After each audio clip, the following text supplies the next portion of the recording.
So this problem example also is a cantilever beam, as you can see, but here the loading is slightly different. So here you see the beam. Let's just follow the beam and try to understand the loads. So here the beam goes from A to B. A is the free end over here and B is the one that is clamped. Here you have a uniformly distributed load, and at this point D you have a kind of a projection. Now because of this projection, what you're having here, you're applying a load of 10 kilopounds, 10 kips over here at this end.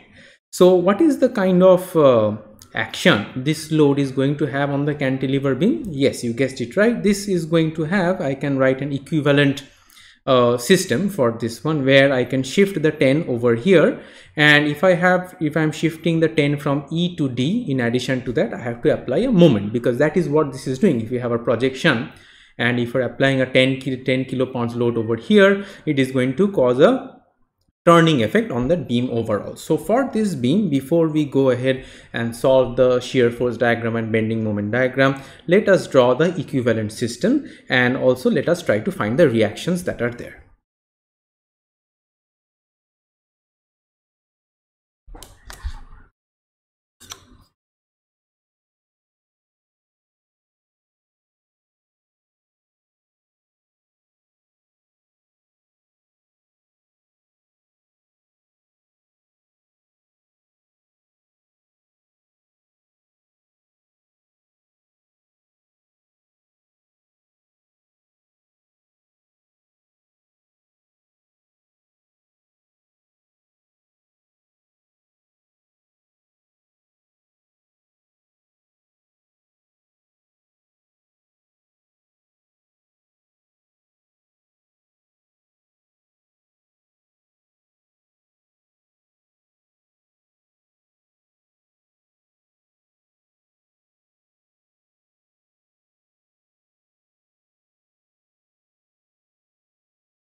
So this is the equivalent system of the beam that we have, and here as you can see that the points are still the same. You have A, C, D, B as you had in the original beam, and at the point D I've simply shifted this load 10 kilopounds to here, and as a result of shifting this load from here to here, I have also added a moment, that is 10 times this 2, that is 20 over here. So now I have boiled down the problem from whatever was given in the figure to a regular beam which we are used to seeing. Now for this particular beam, I have already gone ahead and calculate the reaction. So I will mark the reaction. So you will have a vertical reaction and a moment at this particular point B. So you can obtain that easily from equilibrium, and the values that you will get are that at this particular point you will have a reaction RB which comes out as 34 kips, and you are going to have a moment. This is going to be a reaction moment MB, which comes out as 318 kip feet. So now for this system, we know what are the loads and what are the reactions. So we have all the tools in our hand to start drawing the shear force diagram and the bending moment diagram, right? Now again, coming back to the same question we keep asking every time, that what are the different sections where we are going to take? Well, looking at the figure over here, you can easily tell that we need to take a section where this uniformly distributed load is acting. After that load ends, that is between C and D, then again from D to B. So all these points on discontinuities, or where you have the uniformly distributed loads, you need to take those sections. So let's maybe try to mark those sections. So maybe the first section is over here somewhere, that is section 1. Another section I can take over here, that is section 2. Another one maybe here, that is my section 3. Right? So for these 3 sections, now I have to go and draw the free body diagrams and write the expressions for the V and the M. Right? So let's go one by one. Let's first deal with section 1 that is there. So if I have to start with section 1. In section 1, and if I'm going from the left to the right, so I'm going to start drawing from A over here. So my X lies between A to C. So I'm going from A to X to C. So X lies between A to C over here. Right? So for this one, if I draw the free body diagram, how does that look like? The free body diagram will be, sorry, let me mark the beam. So the free body diagram will be something like this, where this is my end A, right? I have a uniformly distributed load over here, and here I'm going to have my convention for the positive moment V, and this is positive shear V, and this is my positive moment M. And this particular distance, since I'm measuring from here, this is my X. And this load, as already given, is 3 kips per feet. It's a uniformly distributed load, so per unit length. So it is 3 kips per feet over here. So from here, if I write the expressions for the shear force and the bending moment, what do I get? If you write it out, you will get that your, and I'm just going to write it, and then you can easily solve and get from equilibrium as well. You get V as equals to minus 3x, and you get moment M as minus 3x squared by 2. So these are for the section at 1. Now next in our line is this one, the section at 2 over here. So for the section at 2, let's go ahead and do the same thing. Again, we are going to go from left to right, because you might think that if you go from right to left over here, you'll probably save solving a few things, but it seems that it's simpler to go from A to all the way to this section 2, because the only thing you have to deal with is this load. Otherwise, if you're going from right to left, you have to deal with these reactions, you have to deal with this point load, this moment, so too many things over here. So for the section 2 as well, I'm going to go from the left to the right half over here. So let's just go ahead and draw the beam once again.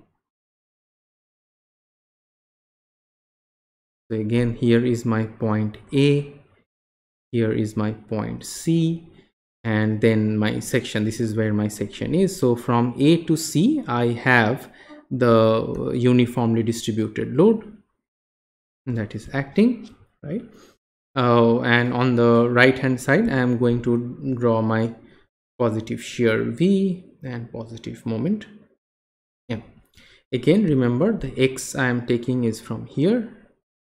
So this is my X, and this particular distance from A to C, where the uniformly distributed load is acting, is given as 8 feet over here. So let's mark that one as well.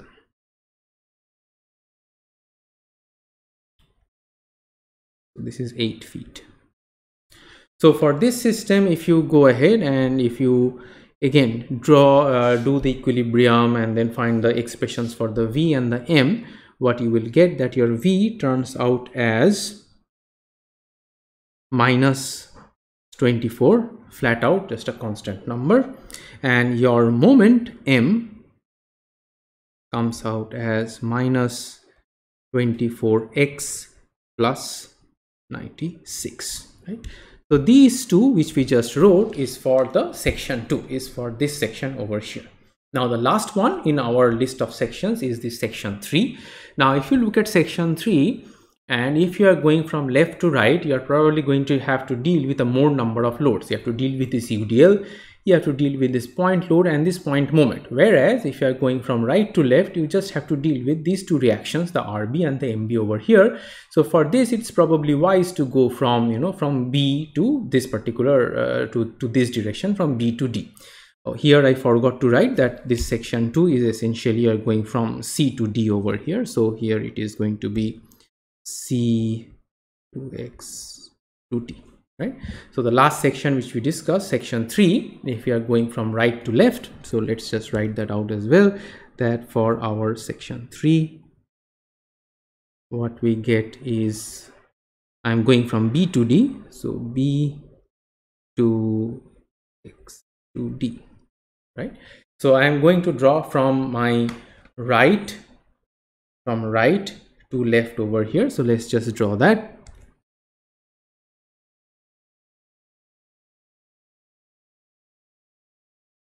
So if here I mark my reaction, so here this is my point B, by the way. This is my point B.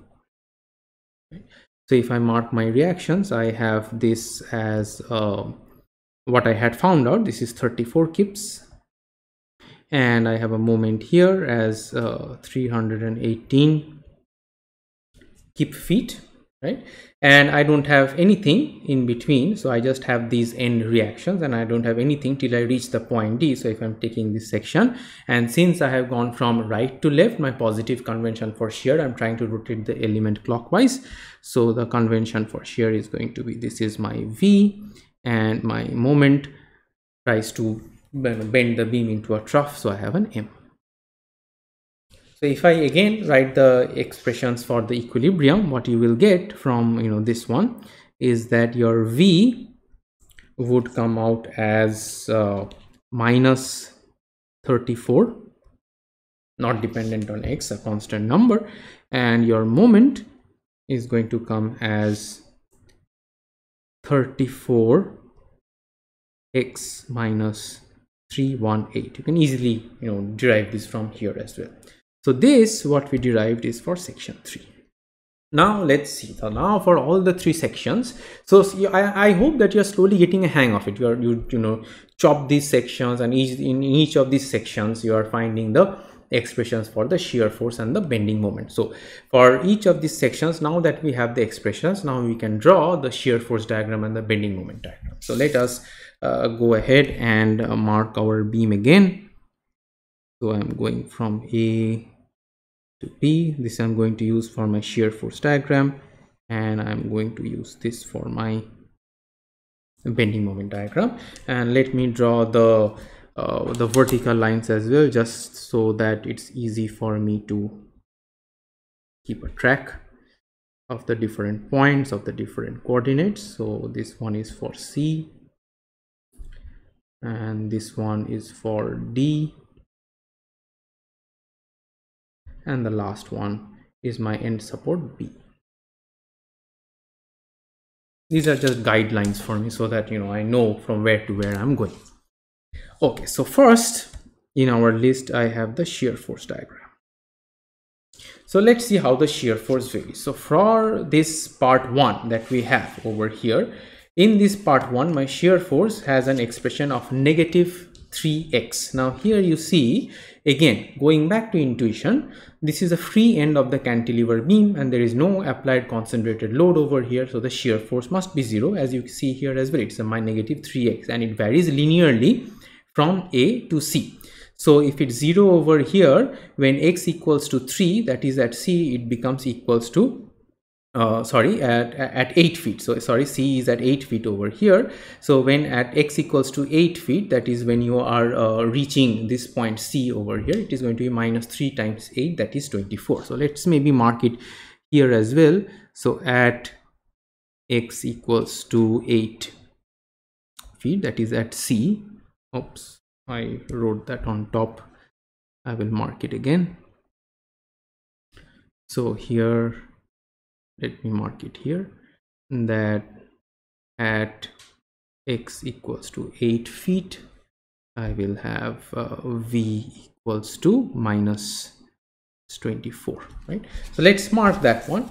So I am starting from 0, from this point over here, I will go to a negative 24 somewhere, along this line. So let's just mark that.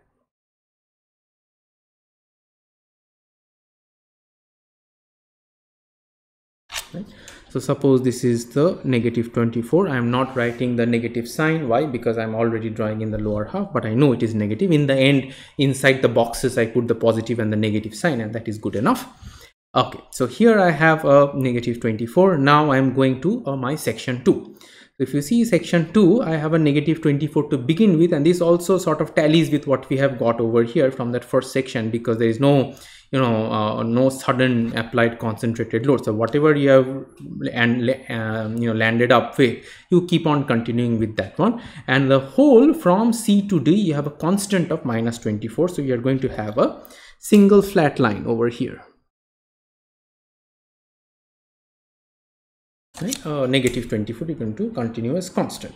Then at the point D, what happens? At the point D, you're having this downward load of 10, and if you see that at this particular section over here, I have not calculated anything because here the V is independent of X. So here I'm at minus 24, but when you go to section 3, so just to the left of D, right, when you still haven't reached B, so from C to D if you are going, so just to the left of D you have a minus 24, and just to the right of D you have this section 3, and if you take a look at section 3 has a value of minus 34 and a constant value. So what is actually going on here? You have a minus 24 just to the left of C, just to the left of D, sorry, and just to the right of D you have a let me rephrase that.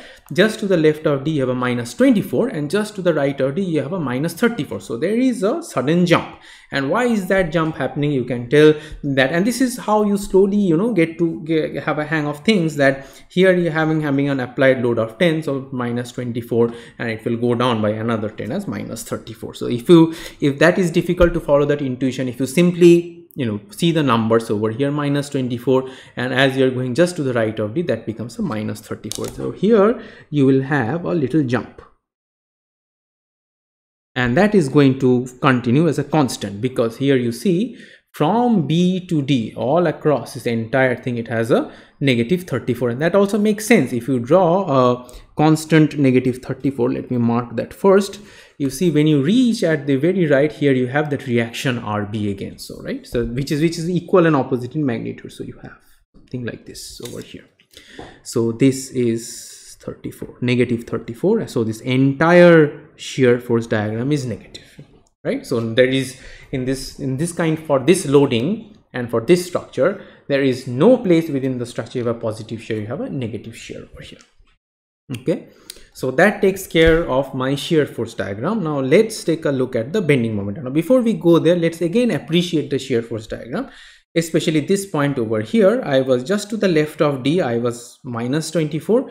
Just to the right of D, I have a minus 34. So there was a jump, and the reason for that jump was that you have a point load, a concentrated load over here. Now from the bending moment diagram, even before we draw it, can you sort of guess that where there would be a jump?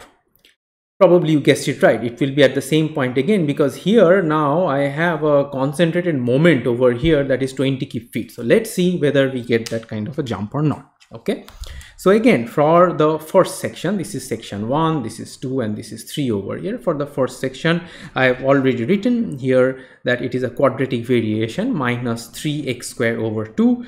Again, it's a free end, so here the moment must be 0, which is obvious. If you put x equals to 0 over here, the moment is 0. So let's see at C, that is at 8 over here, the value of the moment. If you put x equals to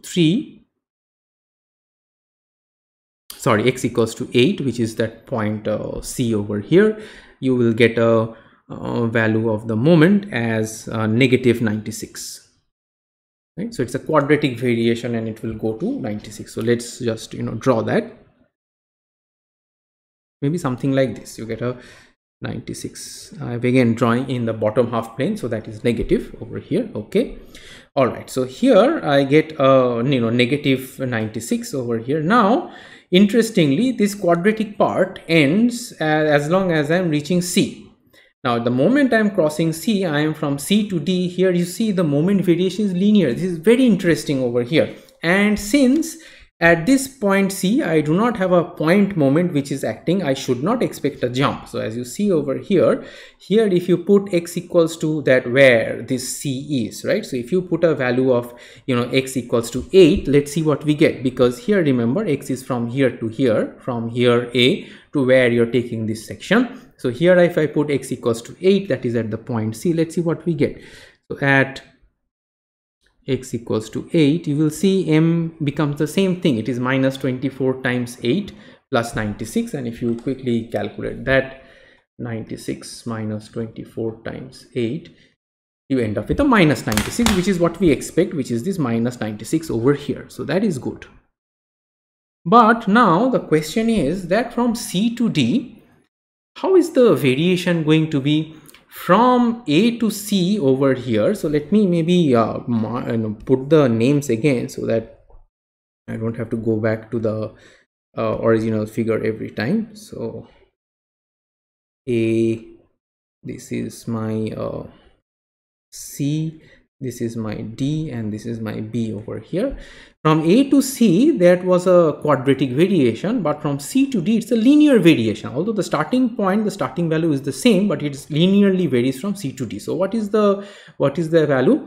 At exactly the point D, or maybe just to the left of D, just before I have reached this point over here, if I put the value, now note that from A to D, the distance is 11 feet over here. So if I again go and here I put at x equals to 11, if you put 11, it will be minus 24 times 11 plus, which is 96, and if you calculate that, you will see that you will get a value of minus 168. So it goes from 96 to D. It's the variation is linear, it is not quadratic anymore. You have a linear variation. So let's just mark that. So it has a linear variation over here, and it reaches this particular value, which is 168, negative again, right? Now the question, now we hypothesized that here that we should have a jump, because there is a concentrated moment over there. Let's see if you get that or not. Now just to the right of D, all of this was happening just to the left of D, because we are going from C to D. So just to the right of D over here. Now when I just go to the right of D, I am in section 3, for which the bending moment equation is this one over here.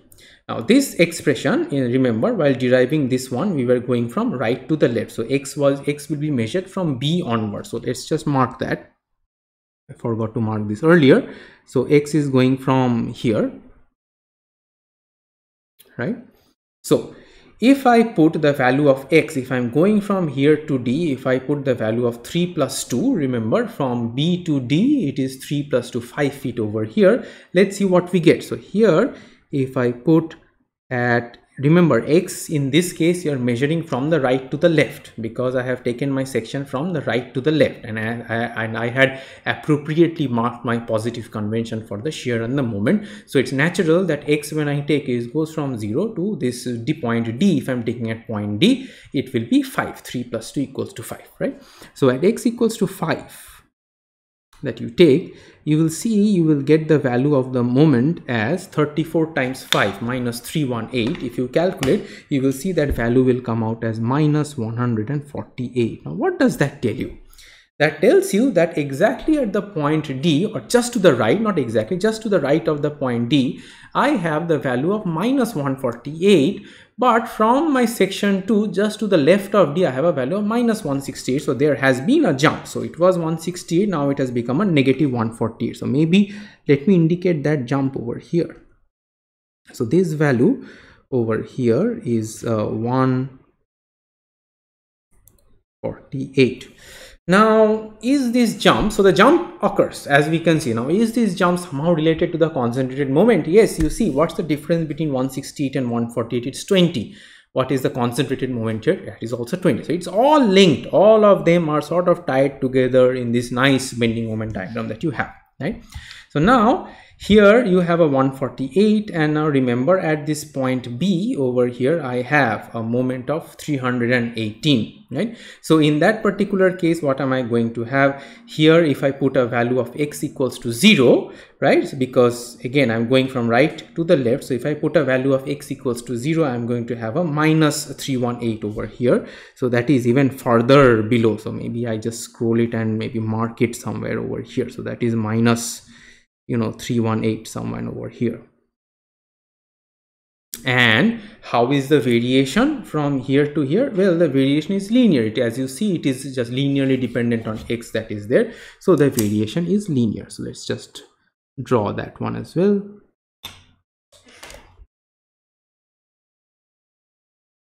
From 318 to the negative 148 that we have over here, right?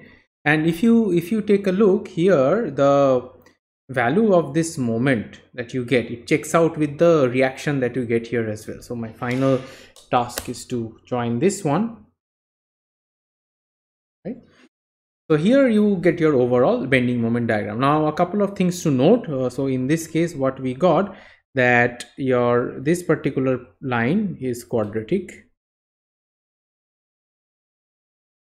and this is linear and this is also linear. It's a good example problem where you see that while taking the sections at the different points, and also here you have a discontinuity in the load as well as the discontinuity in the moment, and we saw that how that played out in your shear force diagram and the bending moment diagram. Later we will use the relationships between the shear force, bending moment and the load, which will come to in a bit, and then you will see that there is another way to derive this similar bending moment and the shear force diagram.